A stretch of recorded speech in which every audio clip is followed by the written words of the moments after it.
Hi everyone, thanks for joining in. The reason I'm talking today is because I want to discuss what I believe is an important issue, and that is the connection, the correlation between class and race. There's a lot going on in the world today about race with BLM, the Black Lives Matter movement, and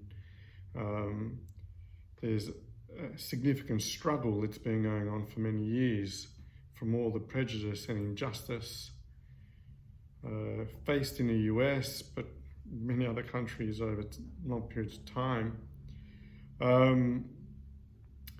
But the reason I want to talk about class and how it's related and interconnected with that is because I believe that without seeing class as an interdependent issue with racism, it's going to be really hard, if not impossible, to actually solve the problem and to stop this massive injustice and prejudice. And I will explain why, because it's really important and really good stuff to think about, in my view, and will really take us to a better understanding, I believe. Okay, so class is something that we are taught today that existed a long time ago. Whether it's in the era of Karl Marx in the 1800s, hence he wrote about class, communism, capitalism, and whatever else, class society, the owners of the means of production and the workers in capitalism, or a socialist/communist society where there is no such distinction or class difference, or if it's a class situation of the Victorian era between the monarchs or the aristocracy and the peasants, or if it's the class distinction between the slaves and the slave owners, going back further. Class has existed for a long time, but today they say class is no longer the same thing because now it's such a confusing, complicated concept, we are told, because we have a professional class, we have the working class, we have the small to medium-sized store owners, we have the powerful conglomerates, and we have the class below the working class that don't even have jobs, poor people, the real destitute society. So we have all this multiplicity of classes. In other words, class is really no longer the defining feature of contemporary society. Well, I say that that's completely false, and I'm not the only one that says this, but certainly I do, because the class distinction is very real and it creates the difficulties in us moving beyond race, as well as other issues that divide us, whether it's gender, religion, nationalism. It's relevant to all of it. So class is really, as it was defined in history, the ruling class and the other classes subjugated to the ruling class. But I say that the middle class today is no different to the subjugated class of yesterday.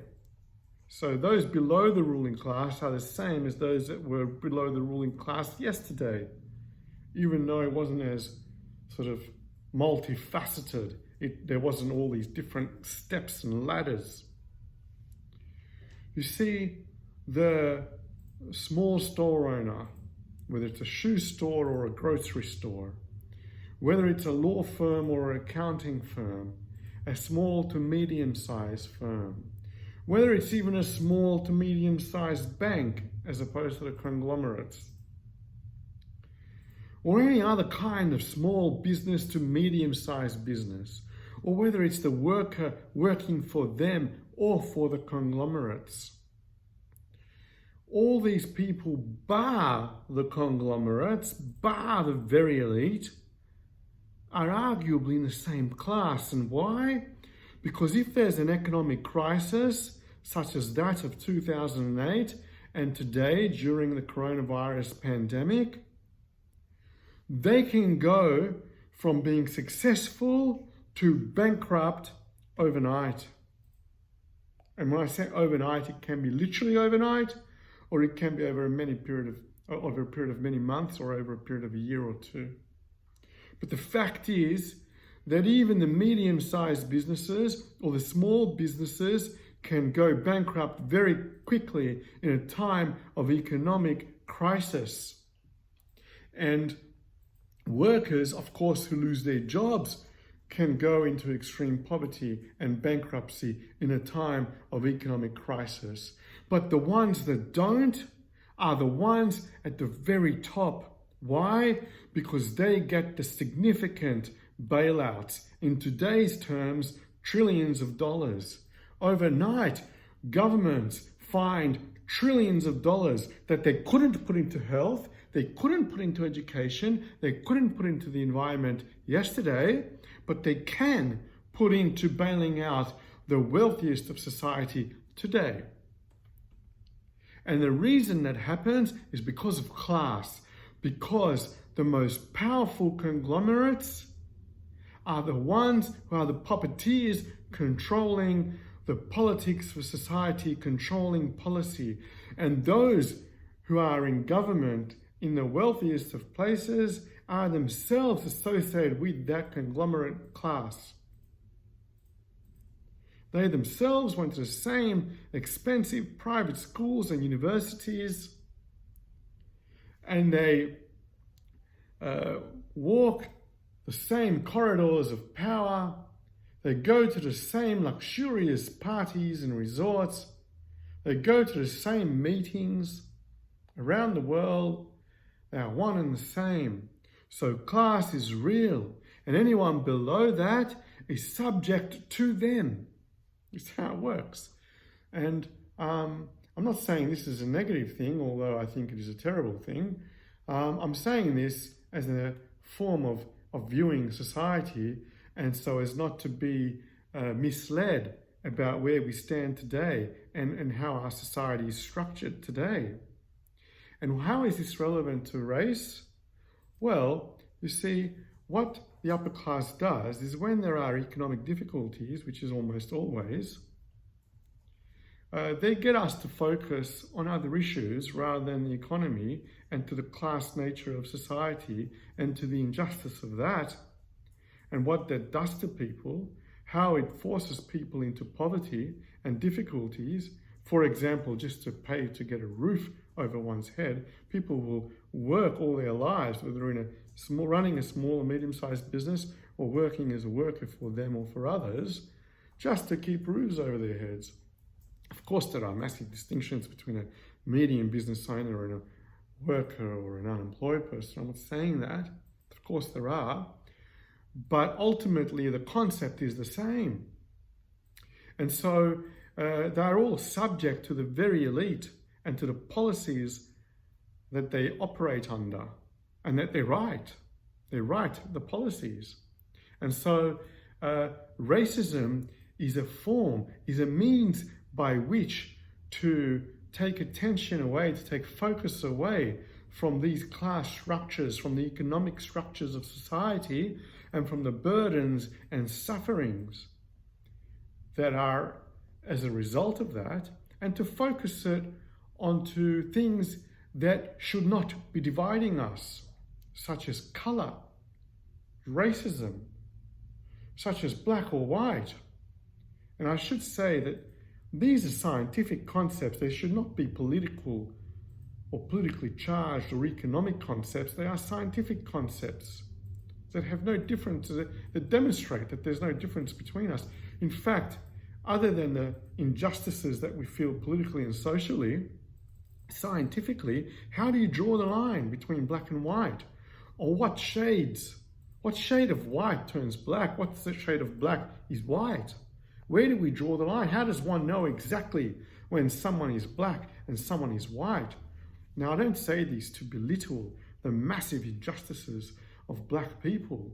I say this to demonstrate that scientifically it is crazy that we differentiate between ourselves.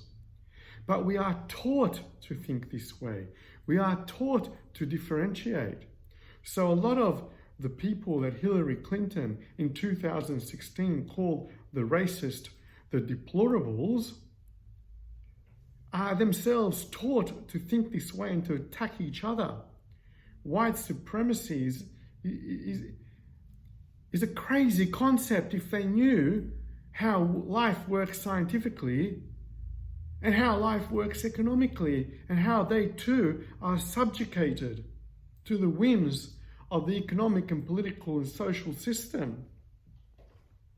And so instead of taking it out on people that appear different, on some colorful meaning, they would all be looking above and looking up there to see where the injustices of society come from, where poverty comes from, where struggle comes from, where depression comes from in terms of the struggle, where anxiety comes from in terms of the struggle and stress of survival, everyday survival, people living day to day, week to week, month to month. And they're the vast majority of society, the 99% of society. But those who fit into the class that is anything but the upper class are, I say, the 99.99% of society. I read there's something like 500,000 people represent the elite, which isn't even close to reality, because 500,000 people were defined as people with a wealth status in US dollars of in US dollars of 25 million or more. So 500,000 people in the world approximately have $25 million US or more. But $25 million US, which is massive to us, is nothing to the absolute elite. So in reality, even that is not befitting of reality. So 99.999% fit into the class that is anything but the ruling class. In other words, everybody else. Just there are differences of stress and justices. There are differences of how people live. But we all belong to the one class, to the one struggle. Because the circumstances of anyone but the upper class, but the most elite who have become extremely wealthy in this pandemic crisis, for example, the others can be subject to the whims of the economy, to the whims of politics like that. They can go from power to nothingness very quickly, except for the very powerful, who determine where taxpayer money should be spent on them in the tune of trillions of dollars. So what they do is they introduce through Trump, just as an example, and so many others, whether they're Democrats or Republicans in the US, a lot of Labour or Liberal in Australia, or Tories or Labour in the UK or others, they introduce policies that divide us, whether it's through the detention of asylum seekers, of refugees, or whether it's about pushing racial issues, whether it's pushing religious issues. They divide us because that is how they prevent us from focusing on the real issues and for fighting for justice against the economic structures that keep us subjugated. And racism is a perfect way for them to put fear into people about others. It's a perfect tool. And you see, sadly, people fighting each other on the streets in America who are from the same class, have the same financial, social issues. It's not to take away from the sufferance of the blacks and the massive sufferance that they've been having and continue to have. It is just to say that there are so many people suffering who are fighting each other. The deplorables should really be together, united with the ones that they don't like, supposedly. Even that is, to be honest, somewhat untrue. I question the whole concept, to be honest, because so many people who are so-called deplorables voted for Barack Obama, voted for a black person. So in reality, the whole concept of deplorables is just a way to also divide people. I think what we really need to do is we need to re-educate ourselves about who we are and what we are and about the class structures of society. And the education system is very poor at doing that. In fact, they do the opposite. It's called the superstructure.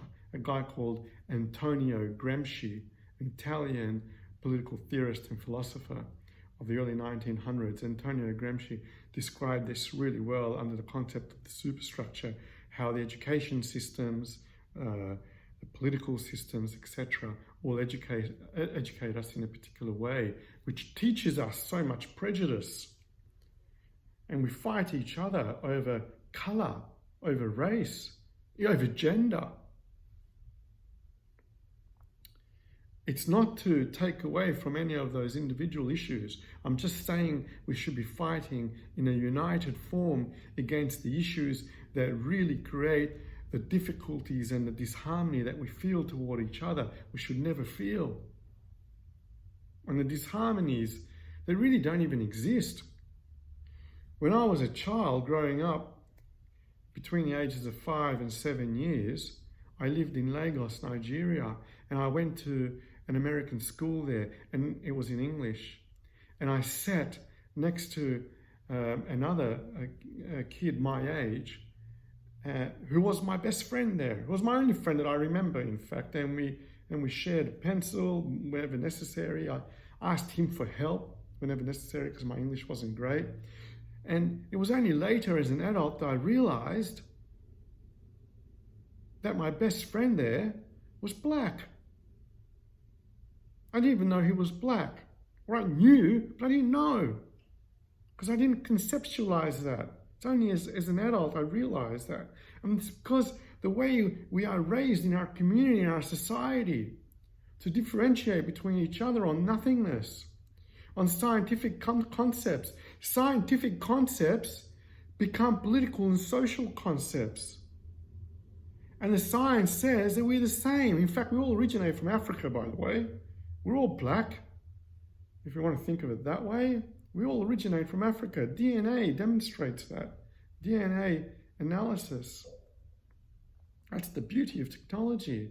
It disproves the bigotry and the inferior knowledge of the past. So let's think about class. Let's think about the real struggle here. And if we do that, we put aside the prejudice against each other, whether it's on a gender basis or on a racial basis, and we focus on what it is that teaches us incorrectly, on what it is that puts passionately into our minds and hearts divisions that should not put into our hearts and minds in order to distract from the real causes of difficulty. And we should be focused on the class structure, the very structure that people say today does not really exist anymore as it did in the past. It does exist. It really does exist.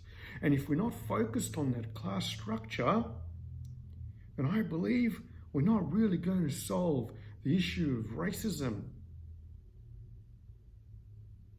Because we need to get everyone on board, together, united, focusing on the real issue and realizing that the problem is not you and I.